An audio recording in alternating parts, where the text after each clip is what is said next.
एक लाश जो कभी मिली ही नहीं, एक ताज जो खूबसूरती का सिंबल बना, लेकिन उसके नीचे एक साम्राज्य टूट रहा था, और एक सच जो सदियों तक दबा रहा। कैसे गिरा इतना बड़ा साम्राज्य? ये है मुगल एम्पायर की असली कहानी। 1526 सुबह का धुंधला उजाला और पानीपत का मैदान एक अजीब सी खामोशी में डूबा हुआ। हवा तेज चल रही थी, मिट्टी उड़ रही थी, जैसे जमीन खुद बड़े तूफान का इंतजार कर रही हो। एक तरफ थी दिल्ली सल्तनत की सेना इब्राहिम लोदी के साथ, बड़ी सेना, हाथी, सैनिकों की लंबी कतार, सब कुछ शक्तिशाली लग रहा था। और दूसरी तरफ एक छोटी सी फौज, लेकिन उस फौज का नेता आम नहीं था, वो था बाबर, फरगाना का एक शहजादा, जिसे अपनी ज़मीन खो देने का दर्द बचपन से ही मिला था। उसने हर हार को एक सीख बनाया और हर सीख को अपनी ताकत। उसकी आंखों में सिर्फ जीत नहीं थी, एक सपना था, हिंदुस्तान पर राज करने का। बाबर ने अपनी सेना को देखा और फिर दुश्मन की तरफ नजर डाली। नंबर्स उसके खिलाफ थे, लेकिन उसका दिमाग उसके साथ था। उसने एक ऐसी स्ट्रेटेजी बनाई जो हिंदुस्तान के लिए बिल्कुल नहीं थी। गन पाउडर, तोपें और तुलुगमा जैसी टैक्टिकल फॉर्मेशंस। जब जंग शुरू हुई तो आवाज सिर्फ तलवारों की नहीं थी, बारूद के धमाकों ने पूरे मैदान को हिला दिया। इब्राहिम लोदी की सेना, जो पहले कॉन्फिडेंट थी, धीरे धीरे घबराने लगी। उन्होंने ऐसी वॉरफेयर कभी नहीं देखी थी। बाबर की फौज डिसिप्लिन थी, हर मूव प्लान था। उन्होंने दुश्मन को चारों तरफ से घेर लिया और फिर वो पल आया जहां इतिहास ने अपना रुख बदल दिया। इब्राहिम लोदी मारा गया। एक लड़ाई खत्म हुई, लेकिन एक साम्राज्य की कहानी शुरू हुई। बाबर ने दिल्ली और आगरा पर कब्जा किया, लेकिन सिर्फ जमीन नहीं जीती, उसने एक नई सोच इंट्रोड्यूस की। Central Asian culture, Persian influence और एक ऑर्गेनाइज्ड रूल सिस्टम। लेकिन सच ये है, बाबर का सफर यहाँ खत्म नहीं हुआ था। उसे पता था कि हिंदुस्तान पर राज करना आसान नहीं होगा, जहाँ अलग अलग राज्य थे, अलग लोग, अलग चैलेंजेस। उसकी जीत एक बिगिनिंग थी, सिर्फ स्टेबिलिटी अभी दूर थी। बाबर ने अपनी जीत को सेलिब्रेट नहीं किया, उसने अलग कदम की प्लानिंग शुरू की। उसने अपने एम्पायर को सिक्योर करने के लिए पॉलिसीज बनाई, लॉयल्टी बिल्ड की और अपनी आर्मी को मजबूत किया। लेकिन वक्त कम था। बाबर का राज सिर्फ 4 साल चला। हिंदुस्तान में 1530 में उसकी मौत हो गई। एक शख्स जिसे दुनिया ने कॉन्करर के रूप में देखा, लेकिन असल में वो एक बिल्डर था। उसने फाउंडेशन रखी, लेकिन इमारत अभी बनानी बाकी थी। और सबसे बड़ा सवाल ये था, क्या ये नई नींव वक्त की कसौटी पर टिक पाएगी, या फिर ये भी इतिहास के कई भूले हुए सपनों की तरह धूल में मिल जाएगी। ये थी शुरुआत मुगल एम्पायर की, एक ऐसी शुरुआत जिसमें जीत भी थी और अनसर्टेनिटी भी। 1556 हिंदुस्तान का तख्त फिर से एक मोड़ पर खड़ा था। एक तरफ था इनसिक्योर फ्यूचर और दूसरी तरफ एक 13 साल का लड़का। वो लड़का जो अभी तक जिंदगी को समझ भी नहीं पाया था, लेकिन तकदीर ने उसे एक साम्राज्य दे दिया। उसका नाम था अकबर। शुरुआत में असली पावर उसके हाथों में थी। बैरम खां जैसे ट्रस्टेड जनरल ने उसका साथ दिया और एम्पायर को संभाला, लेकिन जल्दी ही अकबर ने समझ लिया कि एक साम्राज्य को चलाने के लिए सिर्फ तलवार नहीं, सोच भी चाहिए। 1560 के बाद अकबर ने खुद कमांड ली और यहीं से शुरू हुआ एक असली बदलाव। अकबर ने सिर्फ टेरिटरीज जीतने पर फोकस नहीं किया, उसने लोगों के दिल जीतने की स्ट्रेटजी बनाई। उसने समझा कि हिंदुस्तान एक सिंपल जमीन नहीं है, ये अलग अलग धर्मों, भाषाओं और परंपराओं का संगम है। अगर इसे जोड़ना है तो जबरदस्ती नहीं, संवाद चाहिए। उसने शुरू किया रिलीजियस डिस्कशंस, हिंदू, मुस्लिम, जैन, क्रिश्चियन को साथ बैठाया। एक एम्परर जो सुनता था, जो समझने की कोशिश करता था। और फिर आया एक बोल्ड स्टेप, दीन इलाही, एक ऐसा प्रयोग जहां अलग अलग धर्मों के बीच एक नई सोच क्रिएट करने की कोशिश हुई। ये परफेक्ट नहीं था, लेकिन ये सिग्नल था। अकबर एक रूलर से ज्यादा एक थिंकर बन रहा था। राजनीति में भी उसने एक मास्टर स्ट्रोक किया। राजपूत किंग्स के साथ अलायंसेस, शादियां, समझौते और रिस्पेक्ट उन्हें दुश्मन बनाने की बजाय साथी बनाया और धीरे धीरे मुगल एम्पायर एक यूनाइटेड पावर बनने लगा। अकबर के टाइम एम्पायर सिर्फ बड़ा नहीं हुआ, स्टेबल भी हुआ। उसने एक स्ट्रॉन्ग एडमिनिस्ट्रेटिव सिस्टम बनाया, मनसबदारी सिस्टम, जहां हर ऑफिसर की रैंक और जिम्मेदारी क्लियर थी। रेवेन्यू सिस्टम, जिसे तोदर माल जैसे लोगों ने डिजाइन किया। हर चीज ऑर्गेनाइज थी। ये पहली बार था जब हिंदुस्तान का इतना बड़ा हिस्सा एक स्ट्रक्चर्ड रूल के अंडर था। लेकिन अकबर सिर्फ एक एडमिनिस्ट्रेटर नहीं था, उसने कला और संस्कृति को भी बढ़ावा दिया। फतेहपुर सीकरी जैसे शहर जहां आर्किटेक्चर और क्रिएटिविटी का संगम दिखता है, उसके कोर्ट में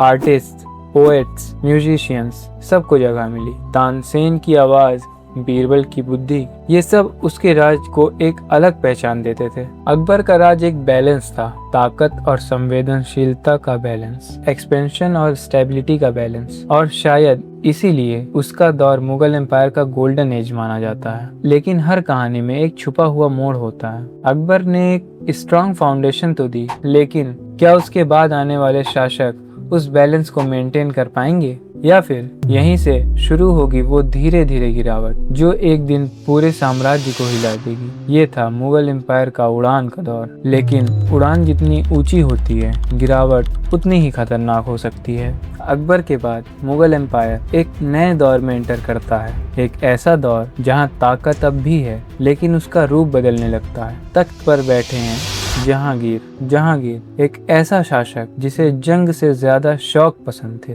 नेचर, आर्ट, पेंटिंग, उसकी नजर डिटेल्स पर टिकी रहती थी। उसके दौर में मुगल पेंटिंग अपने पीक पर पहुंचती हैं। हर कैनवास एक कहानी कहता है। लेकिन सरकार चलाना सिर्फ कला से नहीं होता। जहांगीर के रूल में स्टेबिलिटी बनी रही, लेकिन कोर्ट पॉलिटिक्स धीरे धीरे गहरी होने लगी। नूरजहां, उसकी बेगम, एक पावरफुल इन्फ्लुएंस बनकर उभरी। डिसीजंस, अलायंसेस, सब में उसका असर दिखता था। ये पहली बार था जब मुगल कोर्ट के अंदर पावर एक ही हाथ में नहीं थी, और यही फ्यूचर कॉन्फ्लिक्ट्स का बीज था। फिर आते हैं शाहजहां। अगर मुगल एम्पायर को कभी शान और शौकत के लिए याद किया जाएगा तो उसका सबसे बड़ा वजह शाहजहां का दौर होगा। उसके टाइम पर आर्किटेक्चर ने अपनी सीमा तोड़ दी और फिर बना ताजमहल, एक मकबरा जो सिर्फ एक इमारत नहीं, एक एहसास था, प्यार का प्रतीक, लेकिन साथ ही एक एम्पायर की फाइनेंशियल रियलिटी का भी दर्पण। शाहजहां का राज ऊपर से फ्लॉलेस लगता है, व्हाइट मार्बल,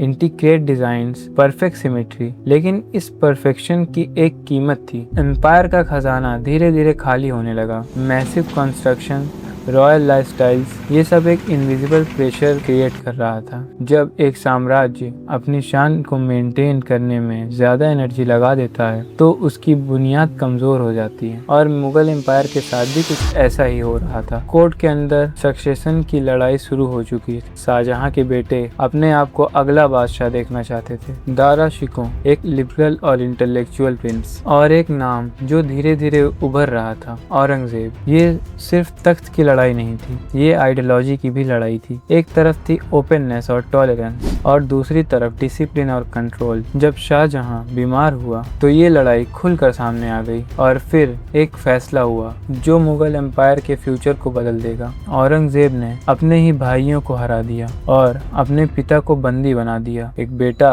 जो बादशाह बन गया, और एक बाप जो अपनी ही बनाई हुई दुनिया को दूर से देखता रह गया। ये दौर मुगल एम्पायर का सबसे खूबसूरत भी था और सबसे ज्यादा फ्रेजाइल भी। ऊपर से सब कुछ परफेक्ट, लेकिन अंदर से क्रैक्स क्लियरली दिखने लगे थे। पावर अब स्टेबल नहीं थी और यूनिटी धीरे धीरे टूट रही थी। ये था मुगल एम्पायर का वो फेज जहां शान अपने पीक पर थी, लेकिन गिरावट की कहानी भी यहीं से लिखनी शुरू हो गई थी। आगे ये कहानी और भी इंटेंस होने वाली है, जब ताकत अपनी हद से आगे बढ़ेगी और एम्पायर अपनी सबसे बड़ी परीक्षा से गुजरेगा।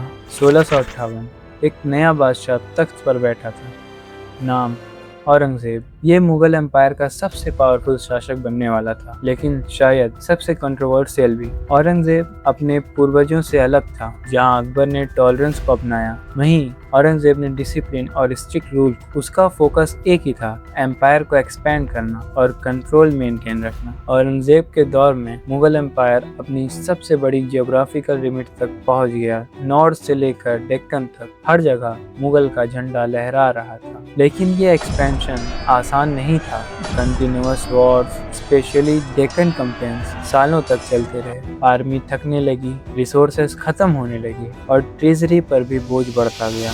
एक समय था जब मुगल एम्पायर स्ट्रॉन्ग और स्टेबल था, लेकिन अब स्टेबिलिटी की जगह स्ट्रगल ने ले ली। औरंगजेब की पॉलिसीज स्ट्रिक्ट थी। उन्होंने कुछ ऐसे डिसीजंस लिए जिससे एम्पायर के अंदर डिससेटिस्फैक्शन बढ़ने लगा। डिफरेंट कम्युनिटीज़ के साथ टेंशन बढ़ने लगी और धीरे धीरे लोगों का ट्रस्ट कम होने लगा। रिबेलियन शुरू हो गए।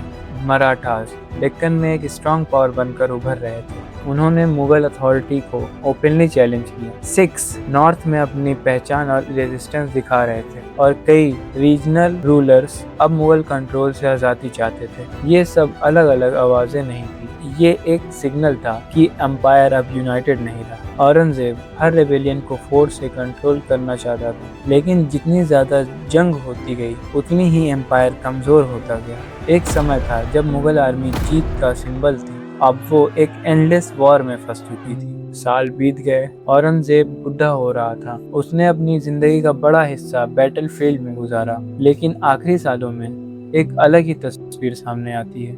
एक बादशाह जो अकेला है, जो अपने फैसलों का बोझ महसूस कर रहा है। हिस्ट्री के रिकॉर्ड्स ये बताते हैं कि अपने लास्ट डेज में औरंगजेब ने सिंपल जिंदगी जीने की कोशिश की, जैसे उसे एहसास हो गया हो कि इतनी बड़ी ताकत के बावजूद कुछ कमी रह गई। 1707 औरंगजेब की मौत होती है और उसके साथ ही मुगल एम्पायर का सबसे बड़ा पिलर गिर जाता है। उसके बाद जो बचा था वो एक स्ट्रॉन्ग एम्पायर नहीं, बल्कि एक वीक स्ट्रक्चर था। सक्सेसर्स वीक थे, सेंट्रल कंट्रोल टूट चुका था और रीजनल पावर्स अब खुद को इंडिपेंडेंट समझने लगे थे। औरंगजेब ने एम्पायर को सबसे ज़्यादा एक्सपेंड किया, लेकिन शायद उसी एक्सपेंशन ने उसे अंदर से खोखला कर दिया। जब एक साम्राज्य अपनी हद से ज़्यादा फैलता है तो उसे संभालना मुश्किल हो जाता है, और मुगल एम्पायर अब उस स्टेज पर पहुंच चुका था जहां गिरावट सिर्फ वक्त की बात थी। तो ये था वो मोड़ जहां से कहानी अपने अंतिम अध्याय की तरफ बढ़ने लगती है। आगे न सिर्फ एक एम्पायर टूटेगा, बल्कि एक पूरा युग खत्म होगा।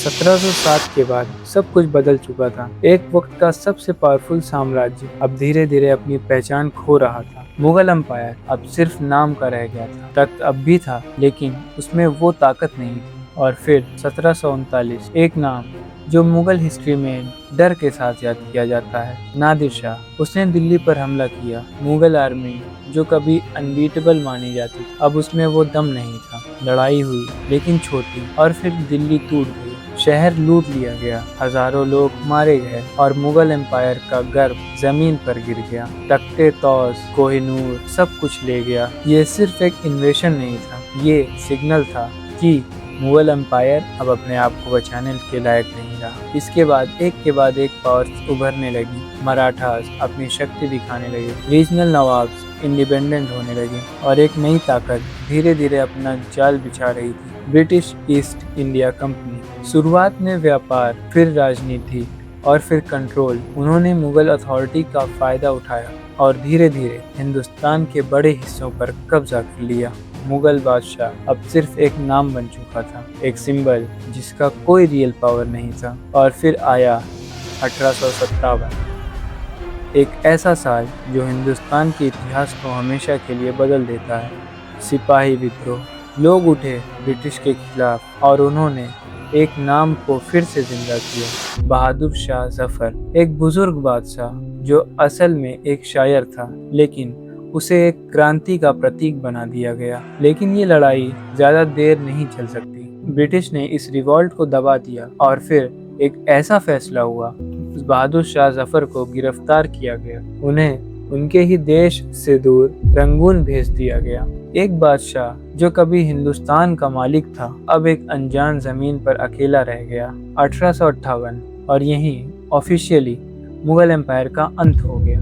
ना कोई बड़ा युद्ध, ना कोई फाइनल एक्सप्लोजन, बस एक खामोश अंत। एक साम्राज्य जो सदियों तक चला, वो धीरे धीरे खुद ही टूट गया। न सिर्फ दुश्मनों की वजह से, बल्कि अपनी कमजोरियों की वजह से भी। ये था मुगल एम्पायर का अंतिम सच। एक ऐसी कहानी जहां गिरावट एक दिन में नहीं आई, बल्कि हर गलती, हर डिसीजन धीरे धीरे उसे पास लाती रही। अगले पल हम समझेंगे इस कहानी का असली सबक क्या है। एक साम्राज्य जो कभी अपनी शान, ताकत और विरासत के लिए जाना जाता था, आज सिर्फ इतिहास के पन्ने बनकर रह गया है। मुगल एम्पायर की कहानी हमें एक सीधा सा लेकिन गहरा सबक देती है। कोई भी पावर, चाहे कितनी भी बड़ी हो, परमानेंट नहीं होती। बाबर ने नींव रखी, अकबर ने उसे ऊंचाई दी, जहांगीर और शाहजहां ने उसे शान दी और औरंगजेब ने उसे अपनी हद तक फैलाया।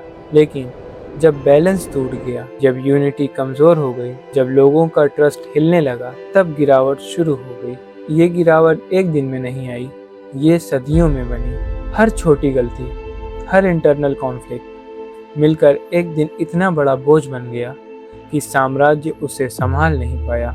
आज के दौर में ये कहानी उतनी ही रिलेवेंट है, चाहे एक देश हो, एक ऑर्गेनाइजेशन हो या एक इंसान की जिंदगी। अगर अंदर से स्टेबिलिटी, ट्रस्ट और बैलेंस नहीं होगा, तो बाहर की सक्सेस ज़्यादा देर तक टिक नहीं सकती। पावर का मतलब सिर्फ कंट्रोल नहीं होता, पावर का मतलब होता है रिस्पॉन्सिबिलिटी। और जब रिस्पॉन्सिबिलिटी से नज़र हट जाती है, तो गिरावट सिर्फ वक्त की बात होती है। शायद इसीलिए इतिहास सिर्फ पुरानी कहानियों का कलेक्शन नहीं, बल्कि एक आईना है जो हमें दिखाता है कि हमने क्या सीखा, क्या दोबारा नहीं दोहराना चाहिए। अगर आपको ऐसी हिस्टोरिकल डॉक्यूमेंट्रीज पसंद है, तो इस कहानी को शेयर ज़रूर करें, क्योंकि कहानियाँ बदल सकती हैं, लेकिन उनसे मिलने वाले सबक हमेशा जिंदा रहते हैं। Thank you for watching this video और मिलते हैं किसी और नई वीडियो में। तब तक के लिए जय हिंद।